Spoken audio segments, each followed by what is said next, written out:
Years, myself, Dr. Rajiv Namdev, in charge automobile engineering from Sri Vaishnav Polytechnic Mahavidyalaya, Indore, welcomes you all viewers in the subject Basics of Mechanical Engineering first. Today we will discuss about Carnot cycle या Carnot chakra. In the last video, we have solved some simple numericals on समतापीय, समायतन, समतापी और समेंट्रोपी और दोष प्रक्रम। इन चार प्रक्रमों पर हमने साधारण संख्यात्मक प्रश्न किए थे। आज हम थर्मोडायनेमिक साइकिल में सबसे पहले कार्नोट चक्र या कार्नोट साइकिल के संदर्भ में चर्चा करेंगे।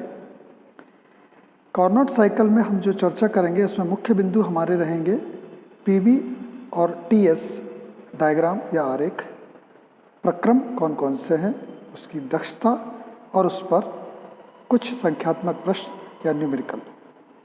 सो let us start with the Carnot cycle और कार्नोट चक्र।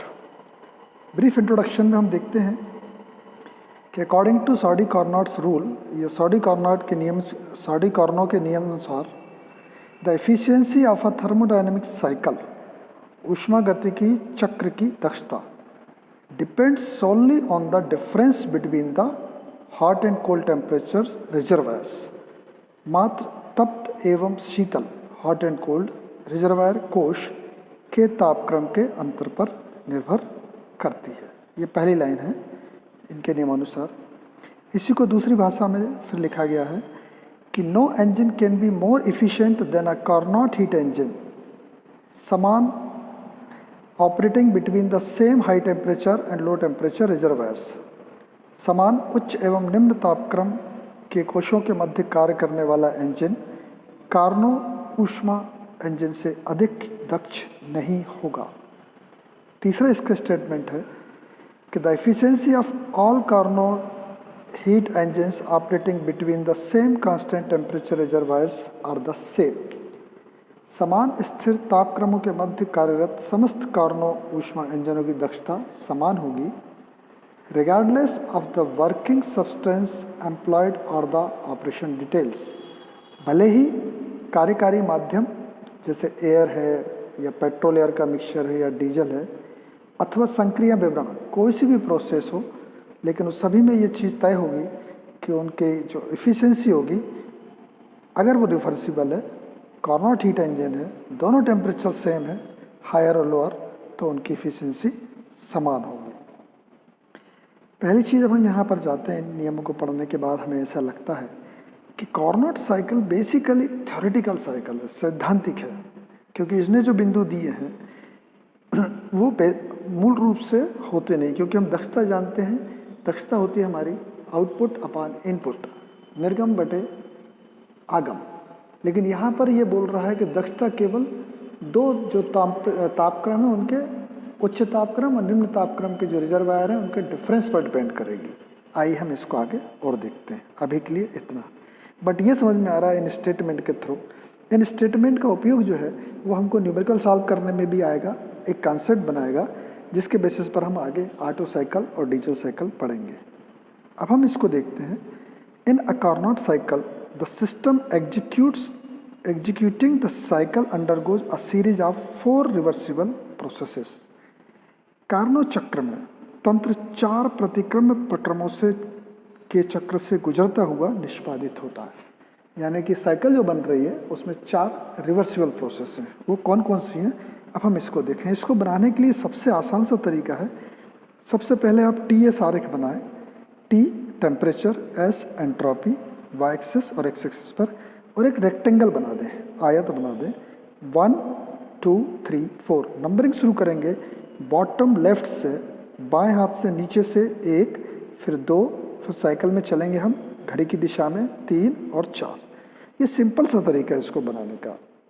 अब हम देखिए इसमें कि अब इसको यदि हम टीएस को बनाते हैं, मतलब हमको दो चीज़ क्लियर हो रही है कि इसमें 1 से 2 जो है वो कांस्टेंट एंट्रोपी प्रोसेस है जो यहाँ से दिख रही है, चूँकि वर्टिकल है, सम एंट्रोपी है या रुद्धोष्म है, और 3 से 4 भी रुद्धोष्म है। जैसा हमने थर्मोडायनेमिक प्रोसेस में पढ़ा था, रुद्धोष्म में हमारा या तो कंप्रेशन होता है या एक्सपांशन होता है। ये हमको पीवी डायग्राम से पता लगेगा।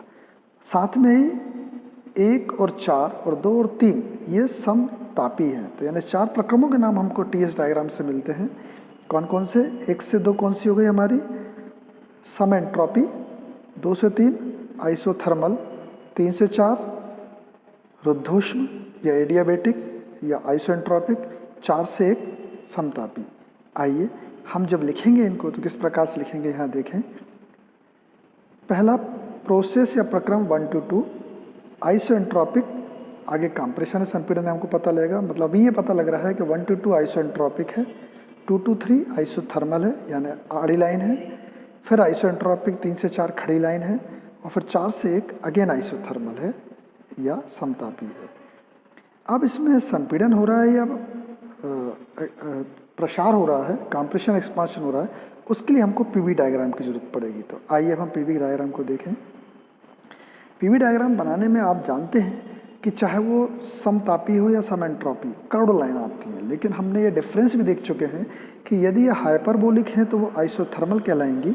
जैसे हमारा 4 से 1 या 2 से 3 ये हमारी आइसोथर्मल लाइन्स हैं, और इनके बीच में थोड़ा से खड़े पे कर्व लेंगे तो वो हमारी एडियाबेटिक होगी। चूँकि हमने यहाँ पर एक बॉटम मोस्ट एडियाबेटिक लिया है तो हम इसको यहाँ से शुरू करेंगे 1 से, फिर इसके बाद ग्रीन कलर से आप देख रहे हैं ये हमारी कौन सी होगी? एडियाबेटिक या सम एंट्रोपिक। फिर 2 से 3 हमारी जो होगी वो नीचे की ओर आएगी चार्ट में, जो कि समतापी होगी। 3 से 4 जो होगी वो हमारी फिर से ग्रीन कलर में टीएस से आप देख सकते हैं ये एडियाबेटिक है, और 4 से 1 फिर हमारा समतापी है। इसका यूज़ क्या है, अब अपन इस पर बात करें। इसमें एक बात तय होती है कि 1 से 2 प्रक्रम और 3 से 4 ये एडियाबेटिक हैं, और एडियाबेटिक में हीट ट्रांसफ़र नहीं होता है। पहली चीज़ यहाँ पर तय हो गई। तो फिर हीट ट्रांसफ़र कहाँ होता है?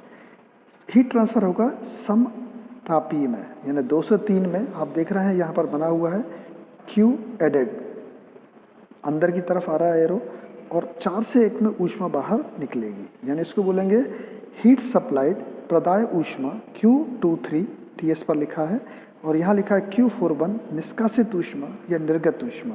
This is heat rejected from the system. तो इस तरीके से हम समझे कि कार्नो साइकिल में 4 प्रोसेस हैं, 2 आइसोथर्मल, 2 एडियाबेटिक। एडियाबेटिक से हम शुरू करेंगे 1 से 2, फिर समतापी आएगी 2 से 3, फिर 3 से 4 और 4 से 1। इसमें से 1 से 2 और 2 से 3 एडियाबेटिक में कोई हीट ट्रांसफ़र नहीं होगा, लेकिन 2 से 3 में सिस्टम को हीट दी जाएगी, मतलब प्लस होगा, और 4 से 1 में सिस्टम से हीट निकलेगी यानी माइनस होगा। इस प्रक्रिया में हम ये भी देख रहे हैं कि 1 to 2 में अगर हम देखें वर्टिकली तो S1 बराबर S2 है और S3 बराबर S4 है, जबकि हॉरिजॉन्टली देखें तो T4 बराबर T1 है, इसको हम TL या लोअर टेम्परेचर मानेंगे, और T2 बराबर T3 है, इसको हम TH या हायर टेम्परेचर मानेंगे। तो ये हमारा TS डायग्राम का पूरा विवरण है। अब आइए हम PV पर चलते हैं। PV में आप देखिएगा यहाँ पर मैंने कुछ एक अलग भी बनाया हुआ है। हम एक सिस्टम की बात कर रहे हैं। सिस्टम एक्चुअली है क्या? सिस्टम एक सिलेंडर और पिस्टन है जो ये बना हुआ है। आप देख रहे हैं सिलेंडर लिखा है, पिस्टन है। यहाँ पर पिस्टन अभी मेरा पोजीशन नंबर 1 पर है, मैंने हर पोजीशन पर ड्रॉप लिए हुए हैं। अब आप देखिएगा कि सिलेंडर के जस्ट ऊपर एक ग्रीन कलर की लाइन है, अप टू 2 तक गई है। नाम हम पढ़ चुके हैं, क्या है ये? एडियाबेटिक। और चूंकि इसके अंदर जो भी मिक्सचर है पिस्टन बाईं ओर आ रहा है, तो यहाँ पर इसका आयतन जो है वो कम हो रहा है। आप देख रहे हैं V1 से V2 कम हो रहा है, लेकिन दाब उसका बढ़ रहा है, प्रेशर देखो आप बढ़ रहा है, और टेम्परेचर भी लोअर टेम्परेचर से हाई टेम्परेचर हो रहा है। TS डायग्राम पर पता लग रहा है। तो ये जब आयतन कम होता है तो इसको हम बोलते हैं कंप्रेशन।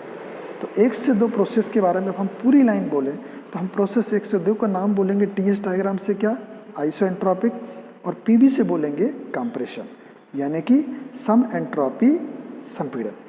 तो ये इस प्रकार से पूरा इसका नाम होगा। इस प्रक्रम में क्या होगा 1 से 2 के दौरान? आप देखें कि 1 से 2 के दौरान हमारा पिस्टन जो है वो जो भी मिक्सचर है उसको कंप्रेस करेगा। 1 से लेकर के 2 तक आयतन कम होगा, संपीड़न होगा, उसके कारण उसका तापक्रम जो है वो लोअर टेम्परेचर से हायर टेम्परेचर पर होगा। अब हम आते हैं 2 से 3 पर। अब हमने क्या किया कि यहाँ पर 2 आपको ब्लू और रेड कलर के दिख रहे हैं, जिसको मैंने कलर से बताया है, एक हाई टेम्परेचर और लो टेम्परेचर। ये एक रिजर्वायर है या कोस है। ये एक समुद्र की तरह होते हैं जिसमें से जितना भी पानी निकालो उसका लेवल कम नहीं होता। इसी प्रकार ये भी हाइपोथेटिकल होते हैं कि यदि मान लीजिए इतना बड़ा हमारा रिजर्वायर है कि उसमें से हम चाहे जितनी ऊष्मा ले लें लेकिन उसका तापक्रम स्थिर रहेगा। तो अब हमने क्या किया, जब हमारा पिस्टन 2 पॉइंट पर आया तो हमने रेड कलर का जो बना है उसको हमने सिलेंडर के सामने लगा दिया।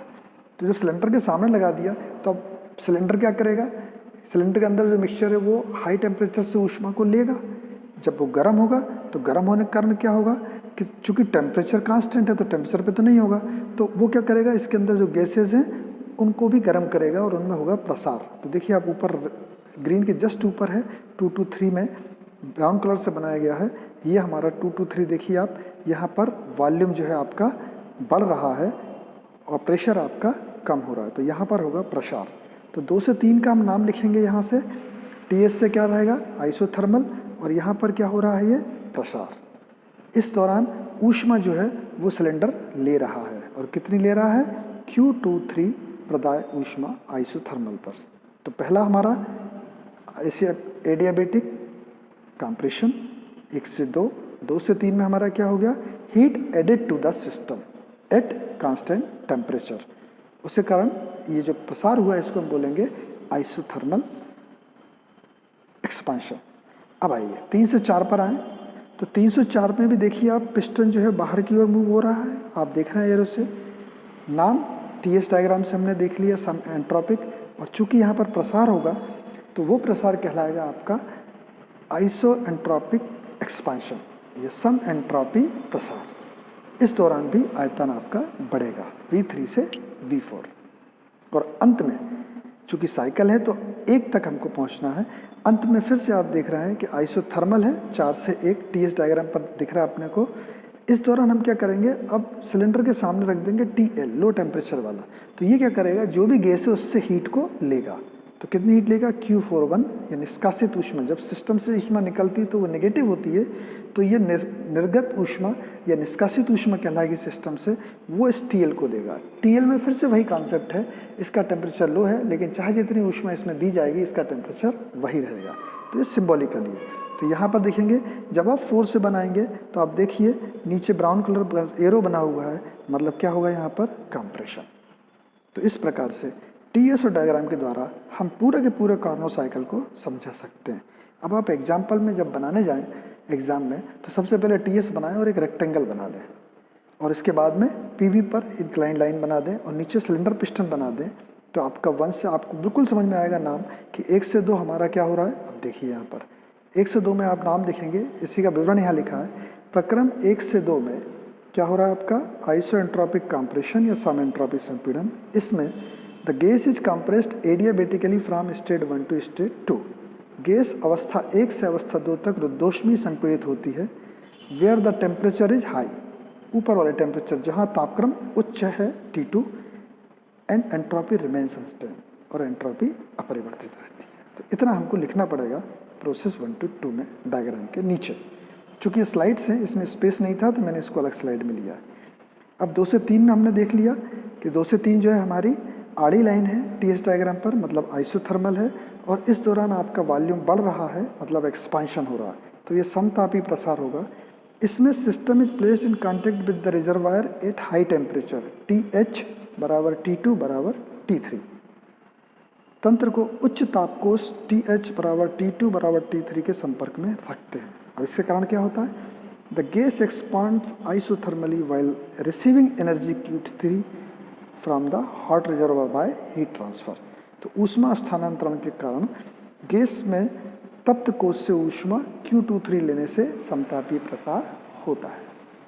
तो ये हमारी होगी प्रक्रम 2 से 3। अब हम 3 से 4 पर आएँ। 3 से 4 आप देख रहे हैं TS डायग्राम पर खड़ी लाइन है, मतलब सम एंट्रोपी है, और इस दौरान आयतन भी आपका बढ़ रहा है, तो ये प्रसार कहलाएगा। तो process 3 to 4 iso entropic expansion या सम एंट्रोपी प्रसार होगा। इसमें the gas expands adiabatically from state 3 to state 4। Gas अवस्था 3 से 4 तक रुद्धोष्मी प्रसारित होगी। ऊपर वाले में क्या लिखा था, संपीड़ित होती है, यहाँ पर अब ये प्रसारित हो रही है क्योंकि इसका जो है वॉल्यूम बढ़ रहा है।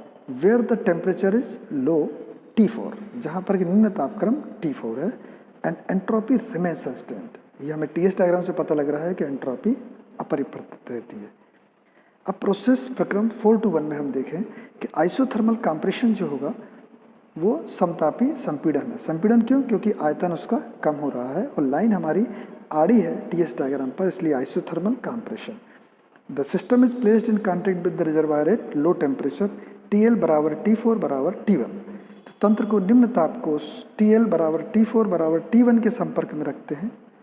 The gas compressed isothermally while rejecting heat energy Q41 to the cold reservoir by heat transfer। अब सिस्टम जो है वो हीट दे रहा है, जो अपना शीतल कोश है जो कि T4 पर है, उसमें देने से जो गैस है हमारी जब गर्म था तो फैल रही थी, अब सिकुड़ेगी तो संपीड़न होगा।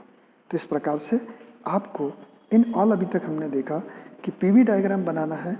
पीवी डायग्राम में जो प्रोसेस है जो मैंने आपको समझाया है उनको आपको लिखना है। अब प्रोसेस को लिखने के पश्चात हम इसकी कैलकुलेशन करेंगे। कैलकुलेशन हम केवल टीएस से करेंगे। आप यहाँ पर देखें टीएस में जो हीट दी जा रही है वो बड़ा वाला रेक्टेंगल है। कौन सा वाला? A23B ए, ये पूरा रेक्टेंगल। इस रेक्टेंगल के एरिया को यदि हम देखें तो क्या हो जाएगा हमारा? TH एक साइड हो जाएगी और ये क्या हो जाएगी आपकी S3 माइनस S2। यदि हम इसे गुणा कर दें तो ये हमारी क्या हो जाएगी? Heat added to the system, या सिस्टम को हीट सप्लाई की गई या सिस्टम ने हीट ली, तो ये पूरा वाला हो जाएगा। अब इसके बाद 1, 2 और 3, 4 में तो हीट का कुछ होना ही नहीं है क्योंकि Q ट्रांसफर 0 रहता है प्रदोष में। अब यहाँ देखिए 4, 1 में Q41 जो है सिस्टम से निकल रही है जब हम ठंडा वाला सोर्स रख रहे हैं उसमें। तो अब ये कितनी निकलेगी? जो ब्लू कलर से दिखाया शेडेड एरिया वो क्या? A14B, यानी इसका अपन देखें एरिया क्या हो जाएगा? TL into S4 minus S1। अब S4 की जगह आप S3 भी लिख सकते हैं, S1 की जगह पर आप S2 भी लिख सकते हैं। तो अब हमारा नेट वर्कडन क्या हुआ? तो यदि हम इस तरीके से बात करें कि हमने इसको दिया क्या? ऊष्मा दी। कितनी दी? Q23 ऊष्मा दी, जो कि क्या होगी? बड़ा वाला रेक्टेंगल का एरिया। और हमें मिला क्या? कार्य, जो आपको यहाँ पर ये कलर से दिख रहा है, ऑरेंज कलर से फिल किया हुआ, ये हमारा कार्य मिला हमें। तो हमने क्या दिया? ऊष्मा दी Q23 और हमें क्या मिला? कार्य मिला। तो यही कार्य जो मिला है और ऊष्मा जो है इसका हम अनुपात लेंगे तो वो हमारी दक्षता कहलाएगी। तो W निकालने का एक और तरीका हो जाएगा कि Q23 माइनस Q41, यानी सिस्टम को दी गई ऊष्मा माइनस सिस्टम से निकली ऊष्मा। तो ये हमारा क्या हो जाएगा? वर्कडन। तो इसकी कैलकुलेशन हम TS डायग्राम से करेंगे। यहाँ पर भी ऑरेंज कलर फिल है, मतलब ये वर्क डन है। आपने पहले प्रोसेस में देखा था एक आड़ी लाइन के नीचे का पूरा होता था, लेकिन चूंकि ये पूरी साइकिल है तो साइकिल के अंदर का एरिया जो होगा वो वर्क डन होगा। तो आइए हम इसकी कैलकुलेशन पे चलते हैं। हमने PVTS डायग्राम देख लिया, इसके बाद हमने प्रोसेसेस देख ली, प्रक्रम 1 से 2, 2 से 3, 3 से 4 और 4 से 1, इनके नाम भी जान लिए और इसमें क्या हो रहा है ये भी जान लिए। अब हम दक्षता की कैलकुलेशन करते हैं। थोड़ा बड़ा दिख रहा है बट है बहुत आसान। TS डायग्राम से हमने क्या देखा? TS डायग्राम में heat supply to the system, तंत्र को जो प्रदाय ऊष्मा है वो क्या है? Q23 प्रोसेस के दौरान हम हीट दे रहे हैं। कैसे? हॉट रिजर्वायर को सिलेंडर के पास रख के। इसको हम QS भी लिख सकते हैं, QS सप्लाइड। ये कैसे निकालेंगे? एरिया ऑफ रेक्टेंगल A23B, जो मैंने आपको डायग्राम में बताया, आयत का क्षेत्रफल A23B आयत का क्षेत्रफल। तो QS बराबर क्या हो जाएगा?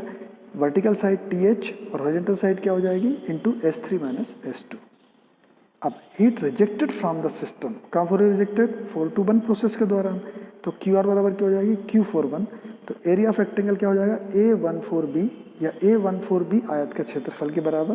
तो QR क्या हो जाएगा? बराबर TL into S4 minus S1, क्योंकि वर्टिकल साइड TL के बराबर है और ये जो है अपनी horizontal side S4 minus S1 है। अब वर्णन क्या होगा? किया गया कार्य, सिस्टम ने क्या काम किया, तंत्र द्वारा किया गया कार्य W, वो क्या हो जाएगा? QS minus QR। इस तरीके से हम निकालेंगे, आसान तरीका है। तो जब QS माइनस QR करेंगे तो हमारा जो हमने फार्मूला लिखे हैं अभी, QS का क्या लिखा है? TH into S3 minus S2, ये लिख दें, माइनस TL में QR में आप लिख दें TL into S4 minus S1। अब हम ये भी जानते हैं कि S3 बराबर S4 होता है और S2 बराबर S1 होता है। तो यहाँ पर 4 की जगह पर 3 लिख दें और 2 की जगह पर 1 की जगह पर 2 लिख दें। तो यहाँ से हम कॉमन लेंगे, तो S3 माइनस S2 को यदि हम कॉमन लें तो अंदर क्या बचेगा? TH minus TL। तो ये हमारा हो जाएगा वर्क डन। तो इस तरीके से हम वर्क डन की कैलकुलेशन करेंगे। तो वर्डन की कैलकुलेशन हमने क्या किया, हीट सप्लाइड रेक्टेंगल का एरिया, हीट रिजेक्टेड नीचे वाले रेक्टेंगल का एरिया, और वर्डन जो बड़ा वाला है QS उसमें से QR को घटा दिया, तो हमारा फार्मूला आ गया TH minus TL into S2 minus S3 minus S2। अब हम दक्षता निकालना चाहते हैं, तो दक्षता पर आए। सिंपल सा फार्मूला है, सभी जानते हैं कि दक्षता या इफ़िशियंसी जो होती है आउटपुट अपॉन इनपुट, या दक्षता बराबर निर्गम बटे आगम, या इफ़िशियंसी जो होती है work done upon heat supplied. निर्गम में या आउटपुट में हमारा क्या है वर्क डन, और इनपुट या आगम में हमारा क्या है हीट सप्लाइड, किया गया कार्य बटे प्रदाय ऊष्मा। ये हमने इसको फार्मूले के रूप में लिखा है। इफ़िशियंसी है ईटा है ग्रीक लेटर, इससे लिखा जाता है। दक्षता का सिंबल है W अपॉन QS। W हमने रखा TH माइनस TL ब्रैकेट के अंदर इंटू ब्रैकेट के अंदर S3 माइनस S2, और QS के फार्मूला हम रख दिया TH into S3 minus S2। तो ये S3 माइनस S2 चूँकि गुणा में है तो कट जाएंगे, तो आपको मिलेगा TH minus TL upon TH। ये हमारा होगा W अपॉन QS के, क्योंकि हम यही बताएं W अपॉन QS। इस सूत्र में आप देखिएगा कि इफ़िशियंसी बराबर ये TH minus TL upon TH, ये कॉर्नट इफ़िशियंसी कहलाती है या थ्योरेटिकल या सैद्धांतिक कहलाती है, जबकि W upon QS actual efficiency कहलाती है। कॉर्नट साइकिल के लिए सैद्धांतिक बराबर एक्चुअल होती है, लेकिन जब हम दूसरे इंजन में बात करेंगे तो उसकी एक्चुअल इफ़िशियंसी कम होना चाहिए कॉर्नट से, ऐसा कॉर्नट ने बोला है। तो इस प्रकार से हम इसका डेरिवेशन कि इफ़िशियंसी का फार्मूला TH मतलब high temperature minus lowest temperature upon high temperature, या एक्चुअल में किया गया कार्य बटे दी गई ऊष्मा, इस पर बात होगी। तो ये हमारा था दक्षता का। तो अभी तक हमने क्या क्या देखा, जरा एक बार फिर से रिव्यू कर लें। इसमें हमने सबसे पहले कॉर्नट साइकिल के कुछ नियम पढ़े जो 2-3 हैं, और उससे ये निष्कर्ष निकाला कि जो भी इंजन होगा यदि 2 टेम्परेचर TH और TL के बीच में काम कर रहे हैं तो उसमें इफ़िशियंसी सबसे ज़्यादा कॉर्नट की होगी, मतलब TH minus TL upon TH। कोई भी इंजन अब जब काम करेगा W अपॉन Q निकालेंगे तो ये किसी भी हालत में TH minus TL upon TH से ज़्यादा नहीं होनी चाहिए, कोई इंजन नहीं हो सकता। और यदि बहुत सारे कॉर्नट इंजन 2 टेम्परेचर के बीच में काम कर रहे हैं, एक में एयर सप्लाई कर रहे हैं, एक में पेट्रोल कर रहे हैं, एक में डीजल कर रहे हैं, और वो कॉर्नट है, तो उन सब की इफ़िशियंसी सेम होगी। इसके बाद हमने PV समझा। TS बनाना इसलिए ज़रूरी है क्योंकि इससे हमें प्रोसेस के नाम मिलते हैं। PV बनाना इसलिए ज़रूरी है क्योंकि इससे हमें पता लगता है कि कंप्रेशन हो रहा है या एक्सपांशन हो रहा है, संपीड़न हो रहा है या प्रसार हो रहा है। और इसमें हाई टेम्परेचर लो टेम्परेचर के लिए मैंने 2 सिंबल बना दिए हैं। प्रक्रम के नाम जो हमने आरेख में लिखा है वही समझाए गए हैं। इसके बाद एफिशिएंसी निकालने के लिए आप हीट सप्लाइड का निकालें, बड़े वाले रेक्टेंगल का गुणा कर बड़ा वाले रेक्टेंगल का एरिया, और हीट रिजेक्टेड में छोटे वाले रेक्टेंगल का बड़े वाले में से छोटा वाला घटा देंगे तो आपको ऑरेंज कलर का जो फिल किया हुआ है वो वर्डन मिल जाएगा। एफिशिएंसी होती है आउटपुट क्या है W और इनपुट क्या है हीट सप्लाई। बस इसी में हमने फार्मूला रखा तो हमको कॉर्नट एफिशिएंसी जो मिली वो ही हमारी TH minus TL upon TH, यानी दोनों का डिफरेंस अपॉन बड़ा वाला टेम्परेचर, और ये होगा W अपॉन QS कॉर्नट में। लेकिन एक्चुअल वाला कम होगा, कॉर्नट वाला ज़्यादा होगा। अब आइए हम इस पर छोटे छोटे 2 न्यूमेरिकल देखते हैं। पहले हम देखें जो हमारा तरीका है, हम एक एक लाइन पढ़ेंगे और गिवन डेटा में लिखते जाएंगे। एक कॉर्नट साइकिल, तो ये कॉर्नट साइकिल की बात कर रहा है तो अपने को कॉन्सेप्ट क्लियर है। इसकी दक्षता निकालना है तो we have to calculate the efficiency. Okay, so efficiency निकालना है तो वो निकल आएगी एफिशिएंसी, इसमें नोट करना मैं छोड़ दिया हूँ। इस चक्र में ऊष्मा कोश का तापमान 300 तथा ऊष्मा अभिगम तापमान -10 है। अब आप गौर करिएगा कि हमको किसका क्या है इसके टेंशन में नहीं जाना है। जो बड़ा वाला है वो TH है, जो छोटा वाला है वो TL है। तो TH बराबर हो जाएगा 300, लेकिन देखिए ये कैपिटल T है मतलब केल्विन, स्मॉल t नहीं है डिग्री सेंटीग्रेड, तो इसमें हमें 273 जोड़ना पड़ेगा तो बन जाएगा 573 K। इसी प्रकार TL हमारा -10 प्लस 273 हो जाएगा 263 K। और यदि इस तंत्र को 120 किलो जूल ऊष्मा दी जाती है तो हीट सप्लाइड कितनी है 120 किलो जूल। तो चक्र द्वारा निर्गत कार्य W निकालें और परिव्यक्त ऊष्मा यानी QR निकालें। तो एफिशिएंसी इसमें नोट करना मैं भूल गया हूँ, but it is very simple, efficiency लिखना था। आइए अब हम यहाँ पर देखें। अब उपयोगी सूत्र में हम जानते हैं कि एफिशिएंसी बराबर क्या होता है TH minus TL upon TH बराबर W अपॉन QS। हम इस फॉर्मूला में रखें TH 573 माइनस 263 अपॉन 573 बराबर W/120। यदि हम इसको करें 573 माइनस 263 तो ये जाएगा 310/573। इसको भाग लगा देंगे तो क्या आ जाएगा हमारा एफिशिएंसी 0.541 आएगा। उसको आप इंटू 100 कर देंगे तो परसेंटेज में हो जाएगा। अब W हमने निकाला 120 से गुणा कर दिया यहाँ पर तो कितना होगा 64.92। तो पहले सूत्र से हम एफिशिएंसी भी निकाल सकते हैं, निकाल लिए, और W भी निकाल लिया। अब हम बात करें हीट रिजेक्टेड। हम ये देख रहे थे कि जब हम हीट सप्लाई करते हैं उससे दो काम होते हैं, एक तो हमें काम मिलता है और दूसरी कुछ ऊष्मा बाहर जाती है, यानी QS बराबर W प्लस QR ये। तो इसमें QS हमें 120 दिया है, W हम निकाल चुके हैं 64.92, तो यहाँ से हमको QR मिल जाएगा और QR हो जाएगा हमारा 55.08 kilo joule. So very simple numericals हैं कार्नोट साइकिल पर, जो हमने अभी पढ़ा है या जाना है या देखा है उसी से संबंधित है। अब एक जो उसका स्टेटमेंट था कि कोई भी इंजन कार्नोट से ज़्यादा नहीं हो सकता, एक हम न्यूमेरिकल उस पर देखते हैं। आइए, एक शोधकर्ता ने ऐसा इंजन बनाने का दावा किया है, मतलब एक रिसर्चर है और वो क्लेम किया है कि जो 45% दक्षता, जिसकी एफिशिएंसी कितनी होगी 45%, और वो 27 और 227 टेम्परेचर के बीच काम करेगा। तो पहली चीज़ एफिशिएंसी कितनी दी है इसने 45%, ये लिख लिया। दो टेम्परेचर दिए हैं, कौन सा क्या हमें नहीं पता, बड़ा वाला जो है TH और छोटा वाला TL। चूँकि छोटा वाला पहले लिखा है तो हम TL लिखेंगे, 27 + 273 बराबर 300, और बड़ा वाला बाद में लिखा है तो TH बराबर 227 + 273 बराबर 500।